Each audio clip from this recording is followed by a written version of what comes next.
Hey, how are you? Great, so glad you're here. Today we're gonna dive into you, the real you, the hook. Arg. But for real, I want to break it down with you. Like, in business, we dress for a role.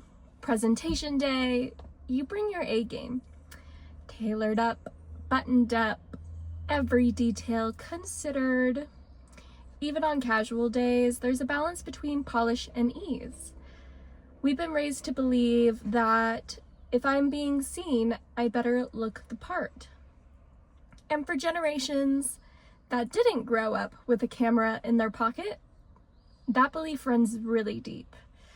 So it makes sense. When we show up on social media, we treat it like presentation day. We polish, we perfect. But here's the mic drop moment. That's exactly why people aren't responding. Because people aren't logging onto social media to be pitched. They don't open Instagram to be lectured. And they're not on Facebook because they're in the mood for a full-scale business presentation. They're scrolling to feel something, to connect, to belong. So if your content feels like a corner of the office, cold, clean, all business, you're making it hard for people to feel like they're welcomed in your digital world. But obviously, there is a difference, for like how casual you want to be. You set that standard, obviously. You don't have to be like me in a tank top with barely any makeup and messy hair all the time doing videos. No, you can be like more dressed up than me. That's fine. That's fine. I know who I am and who I want to be and how people around me are moving and which people around me I would like to move with. Gen Z. Casual done right. Here's what Gen Z marketing has figured out. There's a power to intentional casual, and there's two ways it works. Casual editing plus professional value. Professional editing plus casual presenter. Does that make sense? It's like putting on the perfect outfit where you're like casual but fancy. And so you have like a really casual short, but then you have a blazer. Or you have a really casual top with tailored pants. So why are we not doing both? Why are we not matching perfectly? Because too much polish equals too much distance. No one wants to follow a brand. They want to follow a person. They want to follow someone that feels like a real friend, someone they grab coffee with. We could totally grab coffee, by the way. Someone who inspires them and makes them feel seen. So, what's your thoughts? I'm not done yet. When the post is handcrafted versus polished. So, I think that this is a really beautiful statement, and I already kind of mentioned it, but if you don't watch every episode, that's okay. There is a time when I was watching social media, and it was just at the beginning of the new year, and everyone was doing that trend where it was, and with that, 2024 comes to an end, and then everyone did like a recap of the year. Reese Witherspoon did the editing, how I would do the editing, and then I saw Lindsay Lohan's, and I was like, that looks like how some people would do it on their own in CapCut that I know. That looks handmade. And I think that is where this comes from. So handcrafted content. When I think about past tense, those posts, the way I would have made it, I know Reese wouldn't have made it herself that way, and maybe she would have. But it feels like a little delegation. It feels like some effort, some polish was given to her presentation of the end of the year recap. Versus Lindsay Lohan's, I'm not saying it was cringy. No, it's just not how I would have done it, but it looks like how people her age who make content by themselves make content. So it feels handcrafted. And because of that, it kind of made me feel like Lindsay Lohan was in her page. Like, it feels like she touched it. It feels like if I was to leave a comment, she would read it. Versus the other, I feel like there's a team. And obviously when you're a business, there's a total value to feel like a team is behind you and that you're really present, like you have a really polished presentation. But I think if you are on that medium low scale for social media and you have content that you need to post, but you're not posting because you're afraid of being judged, I want you to know that handcrafted content speaks. Not everyone in life is able to pay for somebody to make content for them. I would say a lot of people can't. So when you perform and you make something by hand, it's similar to what you would get as a hand gift. Like, it is your grandma's knitted sweater that you maybe wouldn't wear yourself, but you're going to keep it in your closet and you're not going to throw it away because you really love them. And that thoughtful gift and knowing that they spent time to make that for you. What is handcrafted content? Like, obviously it's a sweater in real life, but like, what is it online? One example would be like a day-to-day update. So if you have a bunch of content, just start recording little moments where you're like, I'm going to the gas station and I'm gonna grab this drink. Just like film yourself grabbing the drink out of the fridge. Or maybe then your son or daughter made you a picture and drew it, and so you take a video, little clip, like 2 seconds, like basically a live photo. Maybe you should just be taking live photos because they can convert to videos. But if you know you can't convert live photos to videos, then make it easier for yourself and take little videos here and there during your day. And then just compile them all together in Instagram in a template that's super easy, or just upload them all and add a song to it. I think the point is showing up, not necessarily being perfect. Another example, behind the scenes moments. So say that you're at a photo shoot and then you took a selfie at the photo shoot. That's a great thing to post. Or maybe you have a video of you like talking to them, whip out your phone. What's like another example behind the scenes? So there's a possibility that you have an assistant and maybe you and your assistant had a funny moment together, and maybe you should whip out that phone and tell people about that funny moment right then, right there. That's a behind the scenes.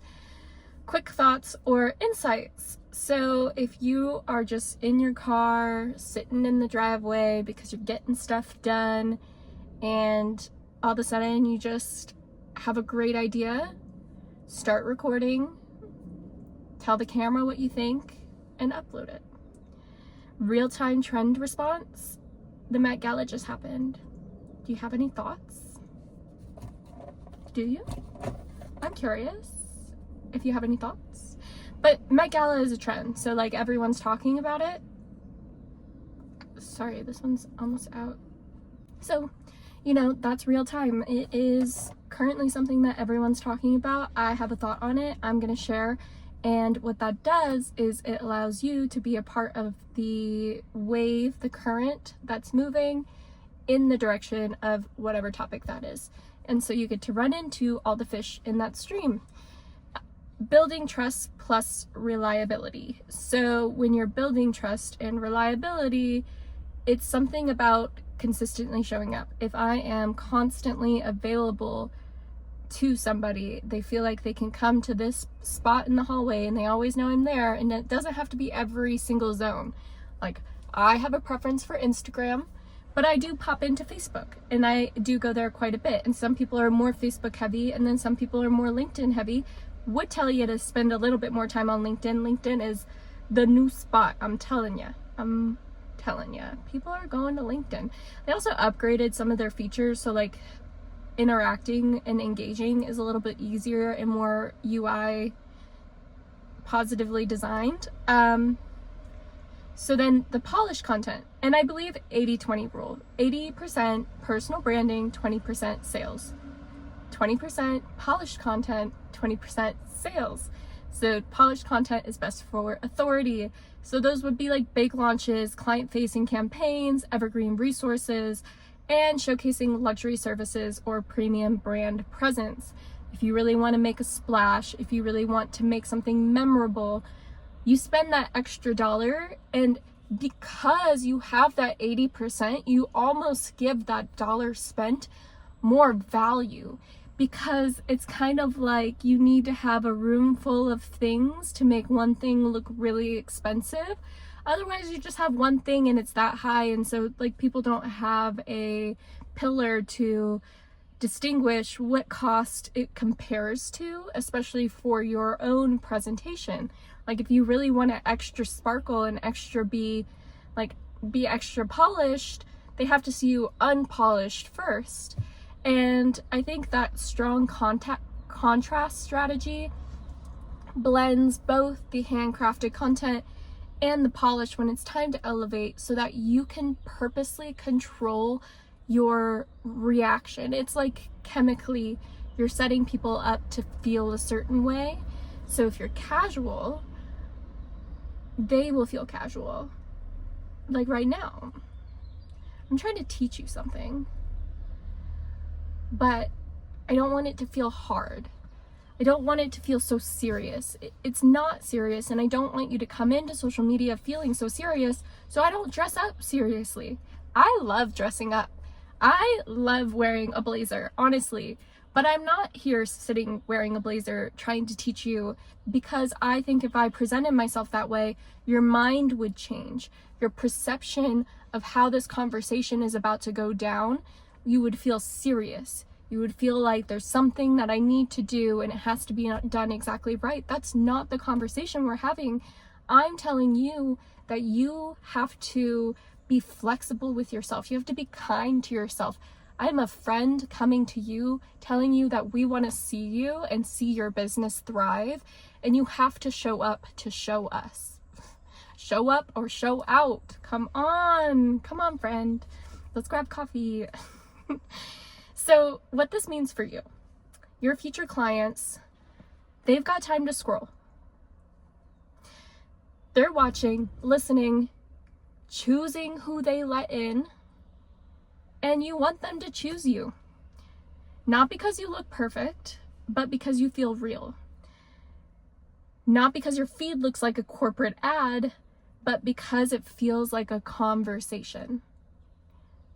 Empathy is the real algorithm, and the best relationships are built over time, not in one pitch. So not only do you have to be empathetic with how you show up, but the more times you show up and the more you are empathetic towards them, the deeper that bond goes. And if you're somebody who needs a long-term client, who you want to have them use you again and again and again, social media is an amazing thing for you. So this week's challenge, show up, pick one idea from a post in my Trend Vault. Trend Vault! If you don't know what the Trend Vault is, every Saturday I have been sending, for the last 12 weeks, 13 coming up, I've been sending ideas for content that you should create. And what I do is I give you 3 pieces of content, and one piece is a viral glow. The viral glow is a piece that makes you a little mainstream. And I break down exactly how to do it. And listen, I'm a curator of taste. If I see a trend happening and I'm like, ooh, that's gonna be cringy, I'm like everyone's gonna look back at that and wish they hadn't participated, I'm not gonna give you that trend. I'm giving you ones that are like subtle, that are like up and coming, or will be like just big enough that you can like make an impact on the people that you know, but not overwhelmingly like, oh wow, like, yeah, we're avoiding that feeling. Anywho, then what you also get is, the trending audio. So what audio is trending to help you go mainstream, and those are just great. So every week you get 3. Those are just great for you to save. You click on the link, then you save it in your phone, so that whenever you do have content, if you do those behind the scenes, if you have a quick thought and you want to add music to it, you have the saved trending audio all set for you, so you can just click and choose when time is needed for a pop-up moment. And then in the last slot is a ChatGPT prompt. And recently, it's been even more fun because I am playing with going from animation to video, and I'm teaching you how to do it by giving you my words. Words are DNA, prompts are property, and sorry, you do have to pay to get access to the full Trend Vault. So, you know, if that's something you would want to do, you should join. But there are a lot of ideas that are fully accessible to you. So go in there, choose one, film it once, no overthinking, no reshooting, and no filters required. Just you. Handcrafted is greater than perfect. Post it. Please post it. And if posting's hard for you, like that actual step and function, leave a comment. I'd be happy to make a video for you, but I'm not going to just do it because there is a huge asset library already on the internet, and so if you really need it, you could Google it. But like, if you really want me to do it, ask. I'll do it for you, but you have to ask first. And when you do, I want to see it. Whatever you post, I want to see it. I want to cheer you on. Momentum starts now. One last thing, and it's big. We are seriously, this is like really serious, just months away from AI influencer accounts flooding our feeds and infiltrating our digital ecosystem. And when that happens, one of two things will unfold. One, the people who have already built trust, real personalities, have shown up authentically, will become more valuable. Why? Because in a world where we can't trust new faces, the familiar ones become gold. I really don't think I need to say more. That, like, gold. Number two, perfection will become easier than ever. AI can deliver flawless presentations, perfect tone, perfect pacing. So why would anyone want to watch a human presenting, trying to be perfect? A machine can do it way better. I'm sorry. Let's recap that. Basically, what I'm telling you is you don't have to be a robot because we now have robots. So why would I watch you pretend to be a robot? I would rather watch the robot be a robot. Like, don't steal the robot's job, please. Let the robot be perfect. You be imperfect, because what makes us human? Imperfections. So you please, please, please don't take a robot's job. Stop trying to be perfect. Be a human. Cool? Great. Love that. So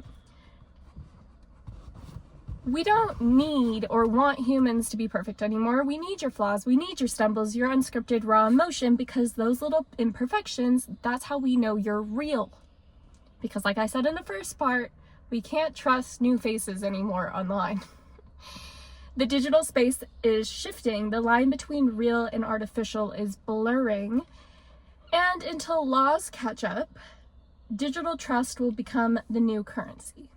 So protect your image by being exactly who you are, sneeze, grin, fumble a word, and speak from your gut. You are the best proof of humanity. I can't wait to see what you create. Let's chat again soon. Gibbs. Thank you so much for being here. I think that's it. You know, be you, be real, don't like save a robot's job. Come here, Coda Woobs. Come here.